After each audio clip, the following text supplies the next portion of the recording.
ভাইরা তোমরা যে বান নিয়েছিলেন, বান্নির কি মজাটা কি, এক্সপ্রেশনটা কি তোমাদের? আমি বলবো? হ্যাঁ বলো বলো, একজন বলো। দেখুন গাইস, বান্নি নামটা যেভাবে আসছে সেটা আমি আমার ভিডিওতে বলছি। সো এখানে যে মেলাটা হয় সেটা প্রায় 200 বছর তারও বেশি হইতে পারে। সো এখানে আগামীকাল থেকে সেটা শুরু হতে যাচ্ছে।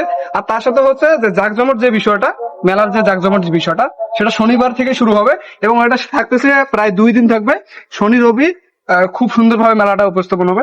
তো আপনারাও আসতে পারেন। সেটা হচ্ছে সাদুর বাজার এটাকে বলা হয়।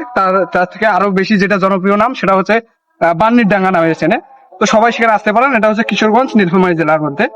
তো সবাই আসতে পারেন। খুবই ভালো একটা পরিবেশ, খুব ভালো একটা জাঁকজমট মেলা। সবাই আসতে পারেন। ধন্যবাদ। বকুল ফুল সোনা দিয়া হাত কেন বান্ধাইলি? বকুল ফুল সোনা দিয়া হাত কেন বান্ধাইলি? ওরে শালুক ফুলের লাগ নাই, রাইতে শালুক ফোটে গো, রাইতে শালুক ফোটে। ও যার সঙ্গে যার ভালোবাসা, যার সঙ্গে যার ভালোবাসা, সেই তো মজাই ভালো। বকুল ফুল সোনা দিয়া হাত কেন বান্ধাইলি? বকুল ফুল সোনা দিয়া হাত কেন বান্ধাইয়া?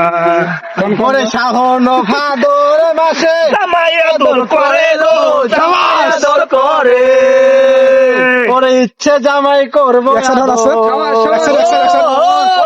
একসাথে করবে আদর, দানা তোলাই ঘরে। বকুল ফুল সোনা দিয়া হাত কেন বান্ধাইয়া? বকুল ফুল সোনা দিয়া হাত কেন বান্ধাইয়া?